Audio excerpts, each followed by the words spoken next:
What's good, YouTube? It's your boy JusticeXFalls. We back at it again with another video. Today we're looking at top 10 Spider-Man games. I know I probably played most of these. If not, I at least heard about it. So let's see what IGN got to offer for the top 10 Spider-Man games. This is crazy. With great Spider-Man video games also comes the great responsibility to rank them in a top 10 list. Indeed. That's right. Since the first Spider-Man game in 1982, Definitely didn't play that shit. there have been dozens of Spidey games, ranging from side-scrolling web-em-ups to open-world swing fests. We've taken all those friendly neighborhood adventures into consideration and come up with a ranking that includes even PlayStation's latest, Marvel's Spider-Man 2. So strap on your web shooters and dive off a skyscraper as we swing into IGN's list of the 10 best Spider-Man video games. I remember that one. It's Ultimate Spider-Man. Definitely played that. YOLO. The game was released in 2002 and did just. Let me tell you something. I begged my mom to buy me this game on Xbox. That was when games were $55. That was when games were for $55. So I would ask her for 60 because it would come up to like 55 and change. Then games started becoming 55, and then it would come up to 60 and change. Now then games were 60, then it come to 65 and change. Now games are 70. And they come up to 72, depending on who you buy, 72 to 75 and change, which is fucking wild. But I begged my mom for this game. I was like, yo, can I please play Spider? Can I please the Spider-Man game? I beat all my other games already. I'm doing good in school. Can I please? She handed me that $60. I ran to the GameStop. Got this game, played this shit all day. My homeboy came through. Shout out to my boy Chris. We ain't really as cool as we used to be, but that's still my dog. And we played the fuck out of that game, this game. I think it was this one. Whichever one that came out for Xbox. I think it was this one. A fun superhero action brawler. The story has Tobey Maguire and Willem Dafoe voicing their characters from the movie, although Maguire's performance isn't exactly amazing. That was just plain rude. We aren't done here, Scorpion. The game is criminally short, too, around 6 hours for the main story, but that's offset by the fact that once you finish it, you can replay as the Green Goblin, complete with Goblin Glider and Pumpkin Bombs, and there's even a new story following Harry Osborn. The outdoor levels have us swinging around shooting webs aimlessly into the sky, but they offer a sense of freedom as Spider-Man zips around battling drones in the air and goons on rooftops. This boss fight was hard. You can launch into an airborne enemy, fire off webs, change direction midair, and swing away to keep your combo going, something we could only dream of doing in previous Spidey games. That was the one, yup. I had this game too. Spider-Man Shattered Dimensions is... A friend of mine gave me this game for free. No, he let me hold it, and I played the fuck out of it, and I beat it in like 2 days. This game was pretty fun. Easily the most polarizing entry on this list. For every spectacular thing it has to offer, there's something just as unspectacular to web it up.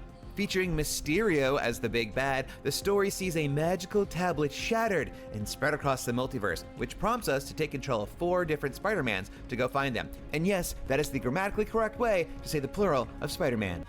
Spider-Mans. Anyway, the Spider-Mans include the classic Amazing Spider-Man, Spider-Man Noir, Spider-Man 2099, and Ultimate Spider-Man, and each one offers their own twist, with fun signature powers such as stealth and bullet time abilities. And there are some cool levels and boss battles featuring awesome redesigned villains that allow you to put them to good use. On the other hand, Shattered Dimensions is far shorter than you'd expect, the story wouldn't get a passing grade in your middle school English comp class, and its janky camera is so good at getting you killed that it may as well be the 7th member of the Sinister Syndicate. Still, those frustrating elements are often worth enduring to enjoy this unique and creative Spider-Man game. Yeah, this was a good game. This was a good game. Now, okay, this game, I didn't have it, but I played it at friends and cousins' house over the years. I never was able to beat it because I didn't own it, but I played the fuck out of this game too. This game blew my mind when it first came out. That's what made me want the one that came out on Xbox, the 2002 one. That's what made me want that game so badly, because I had played this and I'm like, yo, new Spider-Man with new technology, new system, I gotta play it. A dope game right here. Dope game. Neversoft Spider-Man delivers on nearly all fronts. It's Yes. colorful, full of personality, and gushing with love, not only for Spider-Man, but the whole Marvel Universe. My son From Daredevil the was in Baxter it. building appearing on the New York City skyline Black to a Cat was cameo in from it. the Punisher, not to Punisher was mention in it. narration from the one and only Stan Lee. Spider-Man co-creator Stan Lee here. This Showing game up is dead. a Marvel fan's dream. It even R.I.P. features Stan voice Lee. actors from Spider-Man cartoons of the era. Gameplay incorporates all of Spidey's powers, including crawling up a skyscraper while an attack chopper tries to blow you up, and using webs for everything from boxing gloves to exploding shields. It's filled with comic book Easter eggs, including literal comic books, and cool little touches, like how when you pick up temporary armor, your suit will switch to the fan-favorite metallic armored Spider-Man costume. The story is a short and sweet mystery involving an imposter Spider-Man, and I'll give you one guess to who that could possibly be. And it's packed with iconic Spidey villains with their cartoonish Yup. personalities cranked up to 11. Plus, Neversoft created a brand new villain just for the game, a Doc Ock Carnage combo known as Monster Ock. This Spider-Man game does have its fair share of wonky elements, like how you could run out of webbing or fall off a building to your death. But use your webs, you're Spider-Man, bro. But still, it's hard to be anything but charmed by this entry in Spider-Man's game catalog. Spidey may have Okay, this game I played like later when I learned about emulation. Didn't beat it, but I played this game when I learned about emulation. I'll just leave it about that. Leave it at that. starred in video games dating all the way back to the Atari era, but precious few of those are actually any good. However, Spider-Man and Venom Maximum Carnage finally turned things around for the wall crawler in 1994. This arcade-style beat-em-up takes direct inspiration from the comic book crossover of the same name, and that's half the fun. Maximum Carnage is like a Spider-Man comic book brought to life, from the colorful 2D sprites right down to the cutscenes that recreate panels from the books. The option to play as either Spidey or Venom is a major feather in its cap, as are the many unlockable Marvel characters sprinkled throughout. Now, Maximum Carnage may be punishingly difficult at times, but it remains one of the best examples of the superhero brawler subgenre that was so prevalent in the early 90s. And hey, how often did game cartridges come in red? Spider-Man Never played this. Never played this. Web of Shadows tells a story that's a bit darker than usual, where Spidey fights off a symbiote invasion of New York City with a little help from his iconic black suit and a roster of unexpected Marvel allies. What's bizarre about Web of Shadows is that it was released on console and handheld with the exact same title and box art, but as two completely different games. One an open-world action-adventure game, and the other a 2D side-scrolling brawler. They share a similar plot and the ability to use different skills provided by either Spider-Man's standard costume or the symbiote suit, but surprise twist, the console version is pretty bad, while the DS version is much, much better. The Metroidvania style design was a fresh spin for 2D Spidey games, and its rewarding combat system and ever-growing map are borderline addictive. Web of Shadows is a fun, bite-sized Spider-Man experience, but only on the Nintendo DS. Honorable mentions. Let's see. Alrighty, well, we are halfway through our list of the best Spider-Man games, but before we get to the final 5, let's take a quick break for some honorable mentions. For these, we're focusing on games where Spider-Man is not the title character, but still offer an excellent Spidey experience. The Marvel vs. Capcom fighting game series emphasizes Spider-Man's raw power, unique. Obviously, I played this. I played the fuck out of this game. I used to play online too, and I used to play ranked too. Like, I was nasty in this game. This game was so fire. I want to buy it again. I only bought the regular version. I didn't buy the ultimate version, so I probably just copped the ultimate version.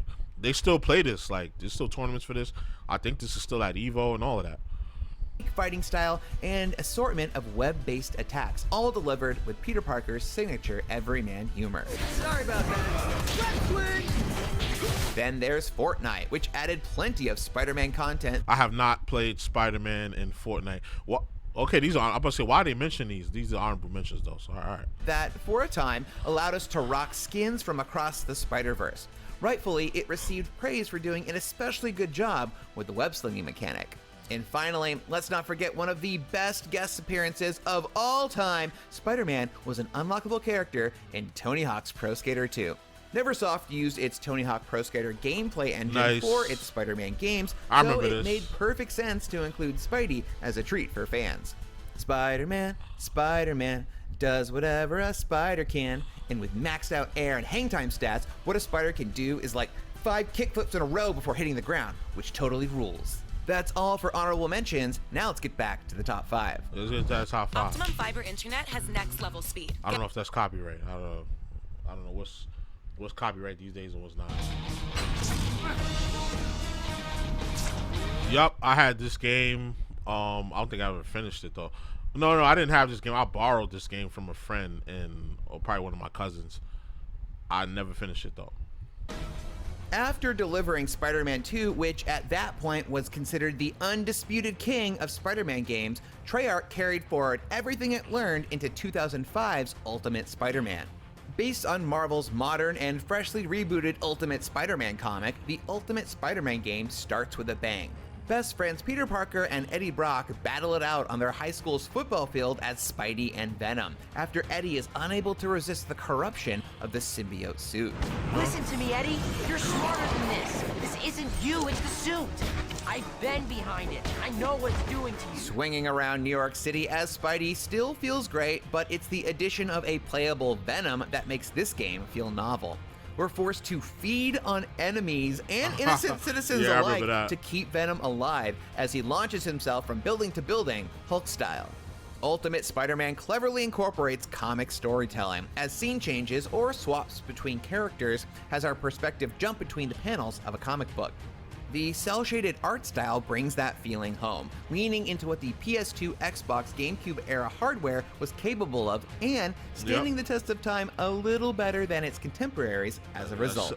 To top it all cel-shaded off, graphics. there's a surprise cameo and boss battle with Wolverine in a bar, naturally, making Ultimate Spider-Man feel very much like a part of the larger Marvel universe.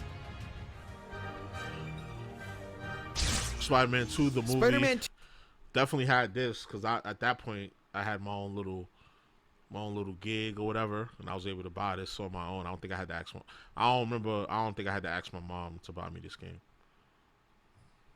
The movie, the game, was a watershed moment for Spidey games. The story is loosely based on the plot of the movie, but with more supporting characters and villains thrown in, offering a robust and satisfying Spidey experience from top to bottom.